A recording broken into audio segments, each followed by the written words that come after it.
語聞き流し10分間、名作リスニング、英語テキストと MP3 ダウンロード、その他の物語は、ホームページよりご利用いただけます。88thpp.com 88thpp.com From the Apennines to the Andes. Many years ago, a Genoese lad of 13, the son of a working man, went from Genoa to America all alone to seek his mother. His mother had gone 2 years before to Buenos Aires, a city, the capital of the Argentine Republic, to take service in a wealthy family, and to thus earn in a short time enough to place her family once more in easy circumstances, they having fallen, through various misfortunes, into poverty and debt. There are courageous women, not a few, who take this long voyage with this object in view, and who, thanks to the large wages which people in service receive there, return home at the end of a few years with several thousand lira. The poor mother had wept tears of blood at parting from her children, the one aged 18, the other 11, but she had set out courageously and filled with hope.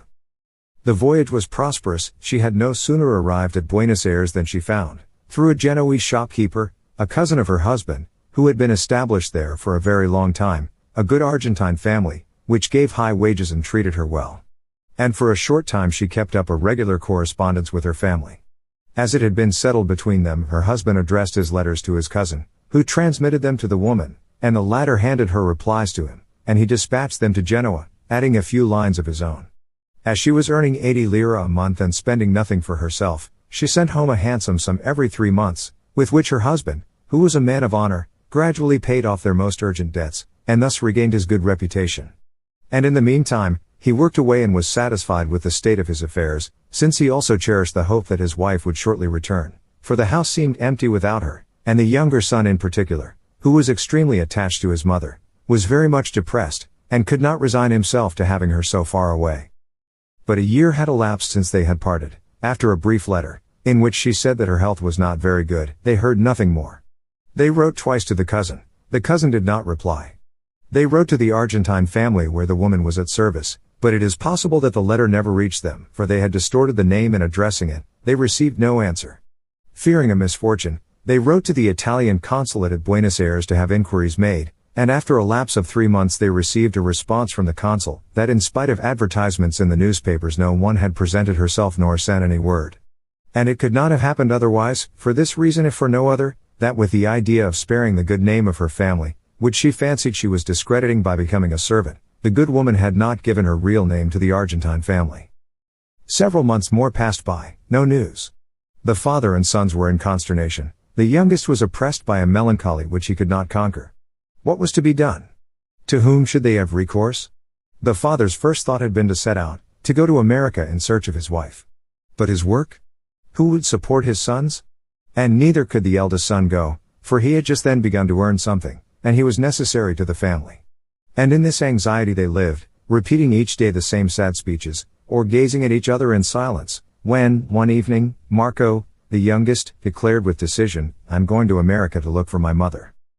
His father shook his head sadly and made no reply. It was an affectionate thought, but an impossible thing. To make a journey to America, which required a month, alone, at the age of 13. But the boy patiently insisted. He persisted that day, the day after, every day, with great calmness, reasoning with the good sense of a man. "Others have gone thither," he said, "and smaller boys than I, too. Once on board the ship, I shall get there like anybody else. Once arrived there, I only have to hunt up our cousin's shop. There are plenty of Italians there who will show me the street. After finding our cousin, my mother is found, and if I do not find him, I will go to the consul, I will search out that Argentine family. Whatever happens, there is work for all there, I shall find work also, sufficient, at least, to earn enough to get home." And thus little by little he almost succeeded in persuading his father. His father esteemed him. He knew that he had good judgment and courage, that he was inured to privations and to sacrifices, and that all these good qualities had acquired double force in his heart in consequence of the sacred project of finding his mother, whom he adored.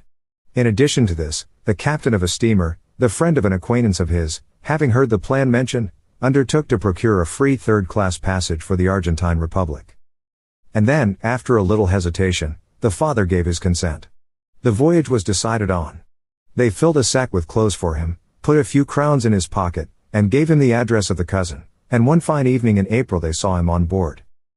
"Marco, my son," his father said to him, as he gave him his last kiss, with tears in his eyes, on the steps of the steamer, which was on the point of starting. "Take courage. Thou hast set out on a holy undertaking, and God will aid thee." Poor Marco. His heart was strong and prepared for the hardest trials of this voyage, but when he beheld his beautiful Genoa disappear on the horizon, and found himself on the open sea on that huge steamer thronged with emigrating peasants, alone, unacquainted with any one, with that little bag which held his entire fortune, a sudden discouragement assailed him. For 2 days he remained crouching like a dog on the bows, hardly eating, and oppressed with a great desire to weep. Every description of sad thoughts passed through his mind, and the saddest, the most terrible, was the one which was the most persistent in its return, the thought that his mother was dead. In his broken and painful slumbers he constantly beheld a strange face, which surveyed him with an air of compassion, and whispered in his ear, "Your mother is dead." And then he awoke, stifling a shriek. Nevertheless, after passing the Straits of Gibraltar, at the first sight of the Atlantic Ocean he recovered his spirits a little, and his hope. But it was only a brief respite. That vast but always smooth sea, the increasing heat, the misery of all those poor people who surrounded him, the consciousness of his own solitude, overwhelmed him once more. The empty and monotonous days which succeeded each other became confounded in his memory, as is the case with sick people. It seemed to him that he had been at sea a year. And every morning, on waking, he felt surprised afresh at finding himself there alone on that vast watery expanse, on his way to America. The beautiful flying fish which fell on deck every now and then, the marvelous sunsets of the tropics, with their enormous clouds colored like flame and blood, and those nocturnal phosphorescences which make the ocean seem all on fire like a sea of lava, did not produce on him the effect of real things, but of marvels beheld in a dream. There were days of bad weather, during which he remained constantly in the dormitory, where everything was rolling and crashing, in the midst of a terrible chorus of lamentations and imprecations, and he thought that his last hour had come. There were other days, when the sea was calm and yellowish, of insupportable heat, of infinite tediousness, interminable and wretched hours, during which the enervated passengers, stretched motionless on the planks, seemed all dead. And the voyage was endless, sea and sky, sky and sea, today the same as yesterday, tomorrow like today, and so on, always, eternally. And for long hours he stood leaning on the bulwarks, gazing at that interminable sea in amazement, thinking vaguely of his mother, until his eyes closed and his head was drooping with sleep, and then again he beheld that unknown face which gazed upon him with an air of compassion, and repeated in his ear, "Your mother is dead." And at the sound of that voice he awoke with a start, to resume his dreaming with wide open eyes, and to gaze at the unchanging horizon. The voyage lasted 27 days. But the last days were the best. The weather was fine, and the air cool.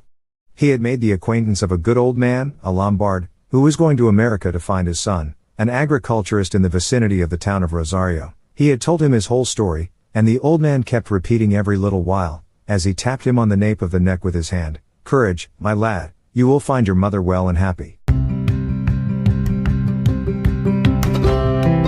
英語聞き流し10分間、名作リスニング。英語テキストと MP3 ダウンロード、その他の物語は、ホームページよりご利用いただけます。88thpp.com 88thpp.com